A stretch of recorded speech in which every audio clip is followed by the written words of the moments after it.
Baraza Kuu la Waislamu Tanzania mkoa wa Singida kupitia ofisi ya Shekhe wa mkoa Sheikh Isa Nasoro bin Isa inachukua fursa hii adhim kuwapongeza na kuwashukuru sana waandamanaji wote waliojitokeza leo, Waislamu na wasiokuwa Waislamu, kufanya maandamano ya amani yenye lengo la kupinga vikali ukatili wa kijinsia ikiwemo mapenzi ya jinsia moja hapa mkoani Singida na Tanzania kwa ujumla wake. Sote kwa pamoja tunapinga vikali ikiwemo mapenzi ya jinsia moja, ulawiti, ushoga, usagaji, ubakaji na kadhalika. Niwaombe pia taasisi za kiserikali na zisizo za kiserikali NGOs kwa pamoja tupinge janga hili kwa dhati bila kuoneana aibu, kwani janga hili sio dogo hata kidogo, kwani madhara yake ni makubwa kwa sasa na siku zijazo. Singida bila ushoga, Tanzania bila ushoga inawezekana. Singida bila ukahaba inawezekana. Niwashukuruni sana na kuwapongeza sana Waislamu wote tuliojitokeza katika kuonesha hisia zetu juu ya jambo ambalo linakera nafsi zetu, linatuumiza, linadhalilisha utu wetu, linadhalilisha utu wa watoto wetu, nalo si linginelo bali ni swala zima la ubaradhuli. Ya ayyuhalladhina amanu qu anfusikum wa ahlikum nara, enyi mlioamini Mwenyezi Mungu na mtume wake Muhammad sallallahu alaihi wasallam, jitahidini sana kuziokoa nafsi zenu na nafsi za watu wenu kutokana na hasira za Mwenyezi Mungu subhanahu wa ta'ala. Tumeonesha hisia zetu kwa lile ambalo tuliloliweza kwa dunia, kwa nchi yetu, na kwa hao mabaradhuli wasithubutu. Hatuhitaji ubaradhuli uenee kwa watoto wetu. Na nitoe wito kwa Waislamu wote, kwa taasisi zote kushika maelekezo ya Mwenyezi Mungu subhanahu wa ta'ala, kulani na kupinga vikali vitendo hivi vinavyoendelea vya kukuza ubaradhuli na kuwadhalilisha watoto wetu wa kiume. Ikiwa sote tunamwamini Mungu na mtume, hata kama ni baba zetu tusiwe ni wenye kuwapenda, hata kama ni kaka zetu tusiwe ni wenye kuwapenda kwa sababu ya kutafuta radhi za Mwenyezi Mungu subhanahu wa ta'ala. Wito wa Baraza Kuu la Waislamu wa Tanzania BAKWATA mkoa wa Singida, tunaiomba serikali isipuuze maoni na maelekezo yaliyotolewa na Mheshimiwa Mwakyembe juu ya kuzitaja wazi hadharani NGO na taasisi zinazohusika na uhanithi na ubaradhuli zichukuliwe hatua mara moja, kwa sababu zikiendelea kufumbiwa macho na hali tayari tumekwisha zitambua, tutawawekea mazingira magumu watoto wetu. Mtoto mmoja akilawitiwa umeangamiza umma wa taifa la Watanzania, umeangamiza umma wa Waislamu wa Tanzania, kwani hujui mtoto ndani ya mgongo wake Mungu amemruzuku kizazi cha watoto wangapi. Kwa hivyo tunaiomba serikali isilifanyie mzaha jambo hili. Tunajua kabisa kwamba imekerekwa na haikubaliani na hili, na ndio maana katiba ya Jamhuri ya Muungano wa serikali yetu ya Tanzania haikubaliani na hili. Sasa ni wakati mwafaka wa Watanzania kwa ujumla, Waislamu, kuisoma vyema katiba ya Jamhuri ya Muungano wa Tanzania, kuitambua na kuhakikisha tunadai haki zetu za kimsingi kupitia katiba ya Jamhuri ya Muungano wa Tanzania, na kuzitaka mamlaka zinazohusika za mahakama kuhakikisha wale wanaopelekwa kwa kesi hizo mara moja wanaadhibiwa kwa mujibu wa sheria na kwa mujibu wa katiba. Napenda kutoa pongezi zangu za dhati kabisa kwa Bunge la Jamhuri ya Muungano wa Tanzania kuonesha hisia zao za kukerwa na kuguswa. Pongezi kubwa sana kwa Spika wa Bunge la Jamhuri la Muungano wa Tanzania. Wao wenyewe wako tayari, wameonesha mfano wao kwamba jambo hili halikubaliki. Wao wabunge sasa wako tayari kupimwa ni nani na nani tayari amekuwa baradhuli. Kwa hiyo kwa niaba ya Waislamu wa Singida nachukua fursa hii kulipongeza Bunge la Jamhuri ya Muungano wa Tanzania na wabunge wote waliosimama kidete kulikemea jambo hili na kuonesha mfano kwamba wao wako tayari kupimwa ili kuwajua mabaradhuli. Wito wetu sisi wana Singida tunasema, wakigundilikana wabunge mabaradhuli, hapo hapo ubunge wao ukome. Mji wetu umevamiwa na janga la makahaba. Ni marufuku mkoa wa Singida wadangaji. Hatutaki wadangaji Singida. Takbir! Takbir! Allahu Akbar. Singida bila udangaji Inawezekana. Singida bila udangaji Inawezekana. Tunachukua hatua. Hatua ya kwanza, tunaiomba serikali na tunaliomba jeshi la polisi kwa kushirikiana na viongozi wa kata, mashehe wa kata kwa ujumla wao, washirikiane na viongozi wa serikali za kata kuhakikisha kila kata hakuna madanguro. Kwa kuwa serikali haijatoa license ya watu kuuza miili yao, tunaomba kwa pamoja kushirikiana kwa pamoja kuhakikisha haya magesti haya tunayajua, wanaolala humo ndani sio wageni, bali wanaolala humo ndani ya hizo gesti wengi ni wadangaji, wengi ni wauzaji wa miili yao, makahaba. Mheshimiwa mgeni rasmi, tunamwomba Mwenyezi Mungu ajalie funga yetu yenye kukubalika. Tupo katika fungu 10 la mwisho la mwezi mtukufu wa Ramadhani. Niwaombe Waislamu, tunaelekea katika sikukuu ya Eid al-Fitri, basi tusherekee kwa amani. Katika hafla hii ya maandamano ya amani ya kupinga ukatili wa kijinsia pamoja na mapenzi ya jinsia moja katika mkoa wetu wa Singida, maandamano yaliyoandaliwa na Baraza Kuu la Waislamu wa Tanzania BAKWATA mkoa wa Singida. Ndugu zanguni, nianze kwa pongezi kwa Baraza Kuu kwa kuandaa jambo kubwa hili ambalo kwa kweli katika jamii yetu limeendelea kuenea na kutapakaa.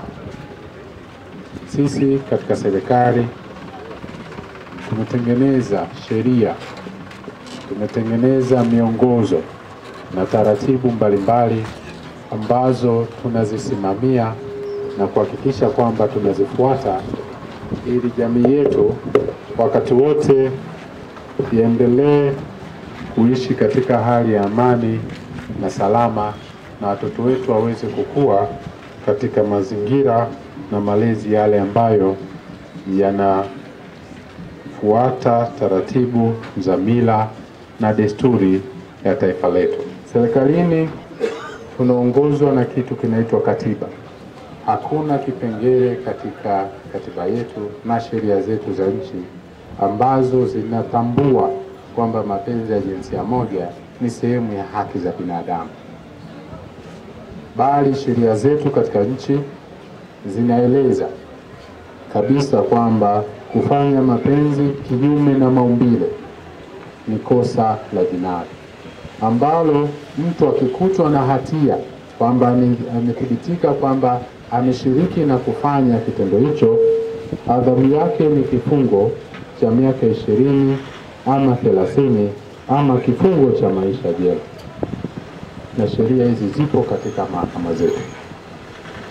Lakini kiongozi wetu, rais wetu, mama yetu Dr. Samia Suluhu Hassan akiwa anazungumza na wanafunzi wa vyuo vikuu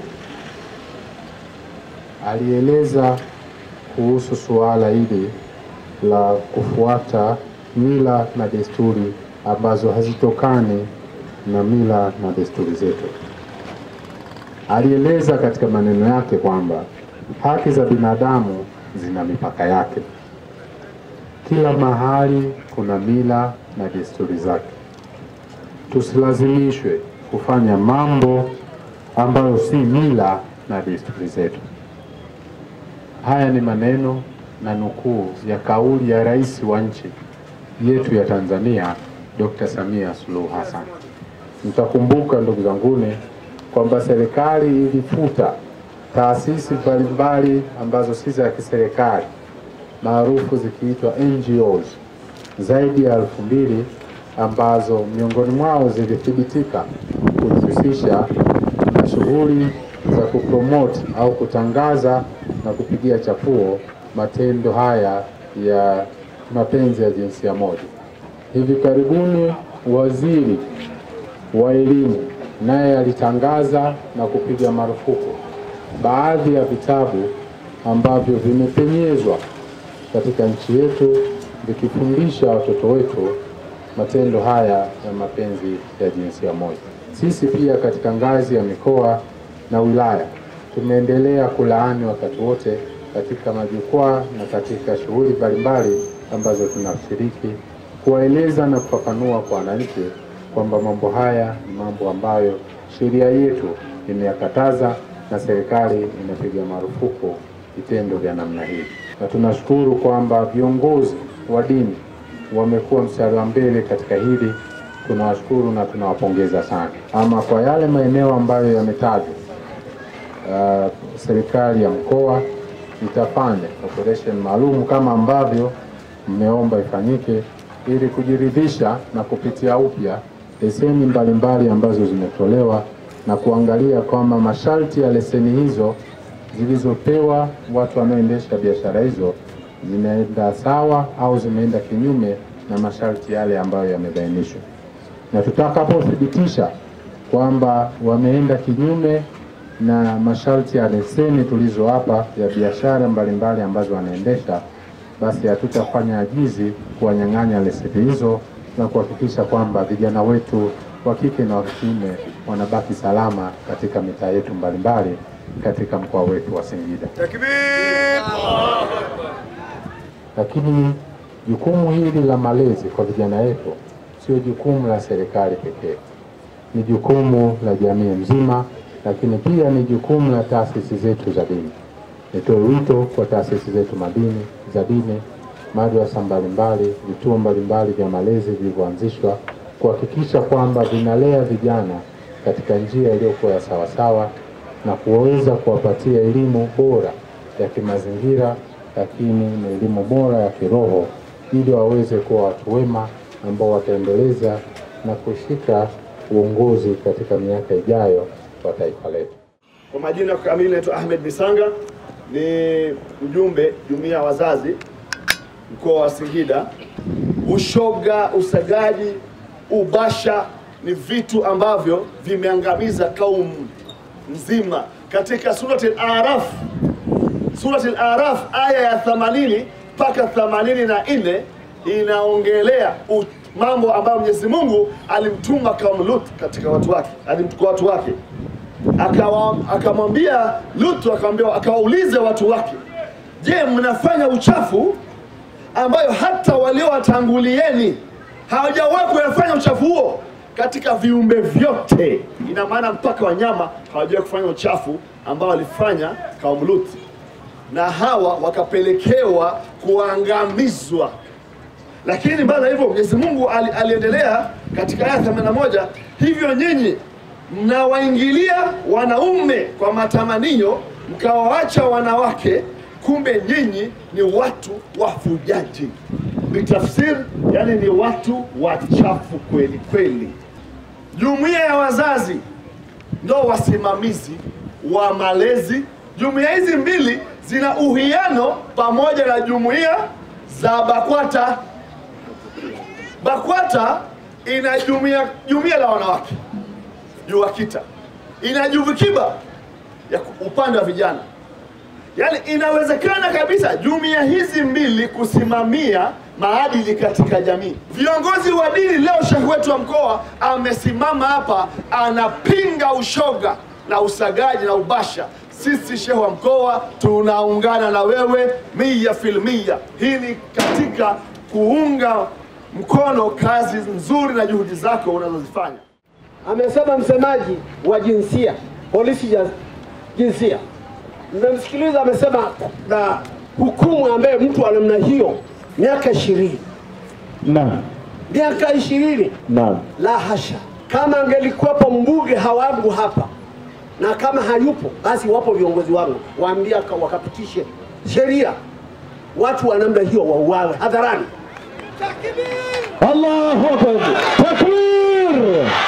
Takbir. Walillahi alhamd. Tena hadharani. Wasicheleweshwe muda, maana wakicheleweshwa muda itakuja fikisu zingine za kiajabu ajabu. Sisi naelewa kama Mwenyezi Mungu alishalichukia hili, wewe unaendelea kitu gani? Hao watu, mbunge wangu na mpe salamu, mwambie watu hao watuge sheria, uawe hao watu. Sawa. Nyingine kesi nyingine hapo. Lakini kwa mkoa wetu wa Singida haya matukio ya kulawiti sio mengi, kwamba yani kwa maana ya kwamba yako juu sana, ila tu naomba nitumie nafasi hii ndogo kutoa elimu. Jamani, haya makosa, nasema makosa ya ushoga, sio ushoga peke yake. Kuna ushoga, lakini vile vile kuna usagaji, na haya makosa sheria za nchi yetu zinakataza. Naomba nitaje sheria ambayo inakataza makosa haya ya kujamiana kinyume cha maumbile. Kuna kanuni ya adhabu. Hii ni sheria ya bunge iliyotungwa na imefanywa marekebisho mwaka 2022. Katika kifungu 154 kinazungumza makosa ya kujamiana kinyume cha maumbile, kwamba mtu yeyote Roman A anayemwingilia mtu mwingine kinyume cha maumbile, au akamwingilia mnyama kimwili, au akaruhusu mwanaume mwenzie, akaruhusu mwanaume kumwingilia yeye, au mwanamke kinyume cha maumbile, jamani, hili ni kosa na lina adhabu yake. Na vile vile kuna kifungu 155 kinasema kujaribu kujamiana kinyume cha maumbile. Anasema kwamba mtu yeyote ambaye atajaribu kutenda kosa mojawapo katika yaliyotajwa katika kifungu cha 154 atakuwa ametenda kosa, na akipatikana na hatia atawajibika kwa adhabu ya kifungo kisichopungua miaka 20. Bado kuna kifungu kingine hapa 156 kinasema shambulio la aibu kwa wavulana wa chini ya miaka 14. Shambulio la aibu naomba nilifafanue. Inawezekana mwanamke akamchukua mtoto wa kiume akaenda akawa anamchezea sehemu zake za siri. Jamani, hilo ni kosa la jinai, linaitwa shambulio la aibu. Wajua masuala ya kuingiliana kinyume cha maumbile yameshamiri sana. Tunayo katika jamii yetu, lakini hatuelewi. Lakini ana namna zake yanavyokuja. Na namna zile ndio tunapaswa kuzitambua. Kuna bendera zao. Hapa labda niseme kwamba yani bendera zao zina ule upinde wa mvua. Unaona ule upinde wa mvua? Sasa huo ndio umesimama kwa nani? Na bendera yao moja wapo ni hii. Jamani wananchi, ukikuta makasha ya simu kama haya, tafadhali kuwa mwangalifu. Kwa sababu wajua ushoga, mtu hawezi kutangaza barabarani kwamba yeye ni shoga, lakini anaweza akaonyesha ishara. Sasa ishara hii ni mojawapo ya ishara kwamba aidha wewe ni shoga au unashabikia ushoga. Hili kasha jana nilikuwa nimekwenda TIA kutoa elimu. Katika kutoa elimu nikakuta wanafunzi wamevalisha kwenye simu zao. Sasa tuchukue tahadhari. Yani hii inaitwa LGBT flag. Yani hii ndio bendera yenyewe ambayo imekusanya makundi manne.